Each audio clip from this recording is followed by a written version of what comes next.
Bonjour tout le monde et bienvenue sur Books Critics vidéo. J'ai le plaisir de vous présenter ma troisième vidéo intitulée Complément de chronique. Aujourd'hui je vais vous parler d'un livre que j'ai adoré, qui a dépassé le sommet des coups de cœur. Pour vous dire, il m'a longtemps travaillé, c'est pourquoi je vous en parle aujourd'hui.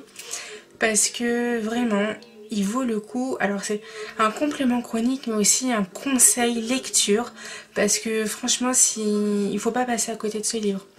Je crois que je vous ai dit ça dans la dernière vidéo aussi que j'ai faite concernant les chroniques de Lily. Oui, j'ai décidé de vous parler de tous mes livres que j'ai adorés pour les premières vidéos. Et celui-ci en fait partie, je dirais même que ça va être un coup de cœur pendant très longtemps. Donc avant de vous parler du livre, je vais vous expliquer un peu comment ça va se passer. Donc je vais vous lire dans un premier temps le résumé du livre directement, hein, parce que si je vous en fais un de moi, j'ai peur que vous ne compreniez pas. Enfin pas trop bien, du moins j'ai peur de pas trop bien l'expliquer, voilà. Ensuite, je vous dirai les gros points de ma chronique que j'ai faite et que je vous mettrai le lien en barre d'infos. Et enfin je vous dirai les gros points de mon complément chronique que j'avais fait sur Facebook il y a un moment déjà. Voilà, c'est tout pour cette introduction. On passe directement au résumé du livre. Ah bon, pardon, j'ai oublié, je ne vous ai pas dit comment s'appelait le livre. Pour ceux qui me suivent sur les réseaux sociaux, je pense qu'ils le connaissent très bien parce que j'adore de 1 la maison de 2, la maison de 2. De 2 qui? La maison d'édition, et de 2, c'est un livre que je conseille très souvent. Voilà. Donc le livre il s'appelle L'héritage de Gaïa de Didier Dorn, sorti aux éditions Œil Critique. Donc voilà, résumé maintenant. Dans un hôpital de Montpellier, une jeune femme s'éveille après 15 années passées dans un profond coma. Sa capacité de récupération et sa force mentale hors du commun étonnent le professeur Guibert qui la soigne depuis toutes ces années. Dans le même temps, des loups au comportement étrange commencent à rôder dans la garrigue, tandis qu'une mystérieuse vague de suicides se produit, hasard ou coïncidence. À quelques mois de la retraite, le lieutenant Gaëtan Le Guen serait bien passé d'une nouvelle enquête, d'autant plus que son patron lui impose de faire équipe avec Léa Valandrin, une jeune policière fraîchement sortie de l'école. Les deux nouveaux coéquipiers vont vite pressentir qu'un lien existe entre tous ces événements, mais ce qu'ils vont découvrir dépasse tout ce qu'ils ont pu imaginer jusque-là. Le culte de Gaïa aurait-il repris vie? C'est la question qu'on vous pose. Le culte de Gaïa aurait-il repris vie? Et c'est un livre qui nous montre que peut-être bien. Alors évidemment, je vais pas vous spoiler, je vais juste vous dire ce que j'ai mis dans ma chronique. Même si c'est un livre où je pourrais faire 1 heure de vidéo juste pour vous dire à quel point il est magique. Voilà. Donc premièrement, le premier point de ma chronique, j'ai trouvé que c'est un petit bijou de lecture, un petit bijou, une pure pépite. Il est magnifique, il est trop bien. Voilà, plus que trop bien. C'est un mélange subtil entre un thriller psychologique et un livre fantastique. C'est d'autant plus pour cette raison que j'apprécie, j'adore, j'aime ce livre d'une manière inconsidérable. Hein, parce que pour presque toutes les semaines, le conseiller, il faut vraiment que je l'aime. Hein, on est d'accord. Ensuite, j'aime aussi particulièrement cette histoire parce que c'est une histoire de croyance entre deux types de personnes, on va dire ça comme ça. Ceux qui pensent que le culte de Gaïa est toujours présent, c'est-à-dire que la Terre est vivante, et ceux qui n'y croient pas et qui s'en foutent totalement. Hein, on peut le dire comme ça. Voilà. C'est aussi un livre touchant et poignant. Alors là, je vous laisse découvrir par vous-même les émotions que ce livre peut vous faire ressentir. Parce que franchement, il y a du lourd quand même. Hein, on va pas se dire.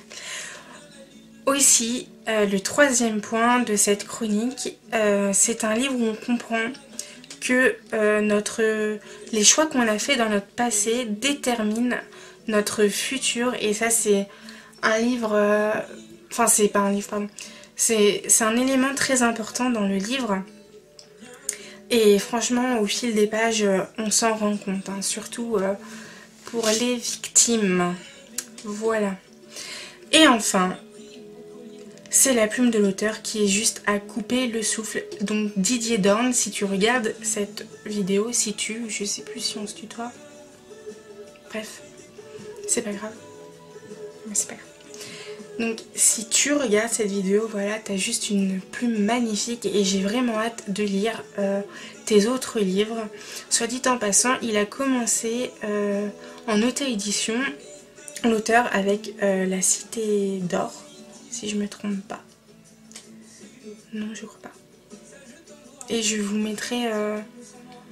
j'essayerai de vous mettre d'ailleurs la couverture de ces deux livres qu'il a sortis en auto-édition aussi, parce que vraiment, même si je les ai pas encore lus, je crois que ça vaut le coup rien que en voyant la plume qu'il a dans celui-ci, hein, on va pas se mentir.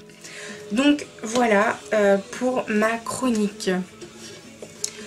Les gros points de ma chronique, j'espère que ça vous donnera envie, hein. Voilà. C'est tout ce que j'avais à dire. Je vous mets le lien dans la barre d'infos de ma chronique. Et ensuite, on va passer donc à mon complément de chronique. Et là, pour vous dire, tout simplement, c'est un livre qui m'a beaucoup travaillé et qui fait réfléchir, non pas sur le côté policier du livre, enfin, pas tellement sur le côté policier où c'est un compte rendu entre personnages, voilà. Ça, c'est vraiment... C'est en premier plan, mais c'est vraiment secondaire en fait dans l'histoire, hein. Vraiment on s'en rend compte. Ce qui m'a fait aimer le livre, c'est que l'auteur met l'accent sur l'environnement et on sent qu'il adore la Terre, quoi. Enfin l'environnement, son environnement. Je sais que c'est un sportif et que du coup, je pense... prend grand soin de la planète et on le ressent beaucoup dans ce livre, à nous dire que, mis à part le fait que pour quelque raison que ce soit, des personnes ne croient pas à nos croyances comme la Terre, comme celle-ci qui est présente dans le livre. Il peut avoir des conflits, ça c'est vraiment secondaire, hein. Je vais bien vous le faire comprendre, donc voilà. Ici on parle vraiment que la Terre est vivante et que on a besoin d'elle pour vivre, hein. D'accord, voilà. Et du coup il met bien cette relation du fait que les personnes trouvent ça bizarre parce que du coup ils allaient dans un endroit, dans la forêt, pour remercier la Terre de nous donner ce qu'elle nous donne. Voilà. Ensuite, il pose la question du fait que on peut être nous aussi l'enfant de Gaïa et accomplir petit à petit des missions qui font que nous aussi, on peut remercier la Terre d'être là pour nous et de nous donner ce qu'elle nous donne. Les avantages et aussi bon, les inconvénients, certes, parce qu'il y a toujours avantages et inconvénients, sinon c'est pas normal, c'est pas dans l'ordre des choses, qu'elle peut nous apporter. Et c'est en ça aussi où le livre est tellement bien écrit, parce qu'il faut vraiment lire en fait entre les lignes, hein. Qu'est-ce que j'avais mis d'autre, voilà, il faut vraiment comprendre l'importance de l'environnement dans ce livre, qui est vraiment très présent, voilà.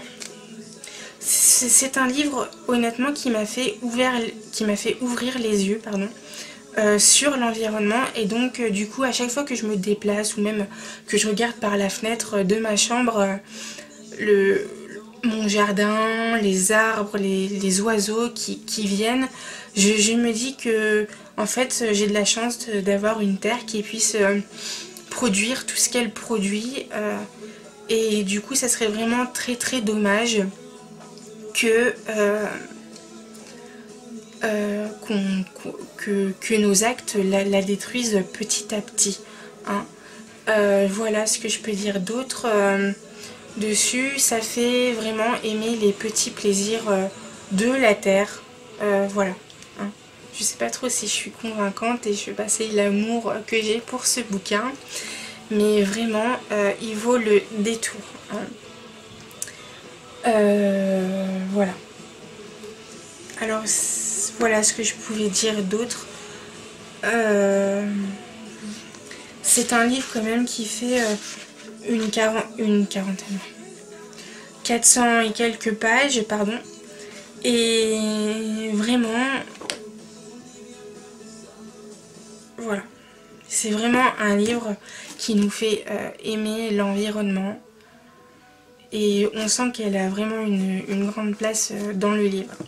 J'insiste bien sur ce point, hein, parce que je me dis que c'est vraiment important de le préciser, et de le repréciser, parce que si vous ne l'avez pas compris, ce point-là, vous n'avez pas compris le livre. Et c'est pourquoi je le conseille en fait, hein, parce que c'est vraiment un livre qu'il faut lire pour l'importance de l'environnement. Bon, voilà, je pense que je vais m'arrêter là parce que vous avez compris, hein, je pense, l'importance qu'a l'environnement dans ce bouquin.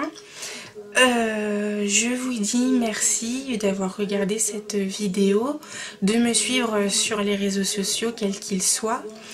Je vous dis à bientôt pour une prochaine vidéo et n'hésitez pas à commenter et la partager si vous l'aimez. Voilà, c'est tout ce que j'ai à vous dire. Bisous et à bientôt.